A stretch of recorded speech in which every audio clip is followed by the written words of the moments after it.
এই পথ যদি না শেষ হয় তবে কেমন হতো তুমি বলো তো। আরে না না না, গান করছি না।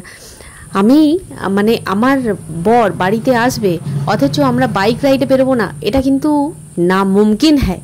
কারণ কি আমরা বাইক রাইডে বেরোবোই, বিশেষ করে এরকম সুন্দর ওয়েদার থাকলে। এখন তো প্রকৃতি নিজের রং দেখাতে ব্যস্ত, কারণ সামনেই মা আসছেন, সেই জন্যে আমরা দুজনও বেরিয়ে পড়েছি এখন এরকম সুন্দর ওয়েদারটাকে উপভোগ করার জন্য। যেহেতু আমার বর অনেক দিন বাদ আসে, তো সেই জন্য আমরা দুজনেই বেরিয়ে পড়েছি এখন বাইক রাইডে। যাবো একটুখানি কাজেই, কিন্তু তাও তার মধ্যে একটু ঘোরাঘুরিও হয়ে যাবে, কারণ আমরা দুজনে ঘুরতে খুব ভালোবাসি। আমরা এসেছিলাম লোকনাথে একটু আমার কাজটা ছিল, তো সেখানে আমি এই স্টেশনটা পেরোচ্ছি, এরপর ঢুকবো আমি এটিএমে, কারণ কি এটিএমে আমার একটুখানি কাজ ছিল। তো চটপট এই সময় লাইক অ্যান্ড সাবস্ক্রাইবটা করে দিন। আর আজকে ওয়েদারটা ছিল খুবই ভালো বলছিলাম, তো কিছুক্ষণ বৃষ্টি হচ্ছে, বৃষ্টি হয়ে আবার রোদ উঠে যাচ্ছে, এইরকম টাইপের ওয়েদার ছিল। আর এইরকম ওয়েদার কার কার ভালো লাগে অবশ্যই কমেন্টে জানাবেন কিন্তু। আর আমার ছেলে এখানে স্নান করতে শুরু করে দিয়েছে।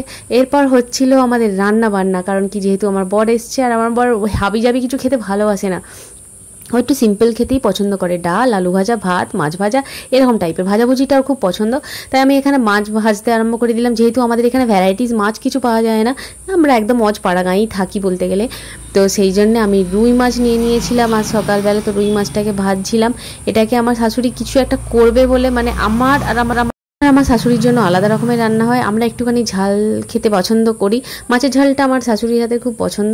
আর আমার বরের জন্য আমি ঢ্যাঁড়স ভাজা করেছিলাম, ওখানে করলা ভাজা করেছিলাম, আর এদিকে মাছ ভাজা হচ্ছে। ডাল হয়েছিল তার আগে, তা ডালটাকে আর দেখাতে পারলাম না। আর বিকালের দিকে আমার বর আমাদের জন্য চা করছিল, চা আবার সে আবার ভাঁড় নিয়ে এসেছিলো, কি না আমাদের জন্য তন্দুর চা করবে, তো তন্দুর চা খাবে। এইটা হচ্ছে তন্দুর চায়ের প্রিপারেশান। আমি এরকমভাবে কোনোদিনও করিনি, আমার কর্তা করেছে। তো সেই জন্য ওই তো গ্যাসেতে ওখানে মাটির ভাঁড়গুলোকে গরম করে দিয়েছে, যেহেতু আমাদের মাটির উনান নেই, সেই জন্য চাগুলো এইরকমভাবে ওরা করছিল। আগে কাপগুলোকে গরম করে নিচ্ছিল গ্যাসের মধ্যে, তারপর তার মধ্যে চাটা ঢালছিল। তো ও এসে চাটা বেশ ভালোই করে, মাঝে মধ্যে ও একটুখানি আমাদের চাফা করে খাওয়ায়। আর এইগুলো দেখতে বাবেলসগুলো কি ভালো লাগছিল, আর একটা দারুণ গন্ধ ছাড়ছিল, মাটির যেরকম একটা সোঁদা গন্ধ ছাড়ে না, তো ওই রকম টাইপের একটা গন্ধ ছাড়ছিল। আর চাটাও হয়েছিল সেই দুর্দান্ত চা হয়েছিল। তো কার কার চা খেতে ভালো ভালোবাসেন, কে চা লাভার আছেন, একটু প্লিজ কমেন্টে জানান। আমি চা খেতে অতটা ভালোবাসি না ঠিকই, কারণ কি আমি আর আমার শাশুড়ি গ্রিন টি খাই, আর আমার কর্তার পছন্দ হচ্ছে দুধ চা। ও দুধ চা ছাড়া কিচ্ছু খাবে না, ওকে লিকার চা দিলেও হাতই লাগাবে না।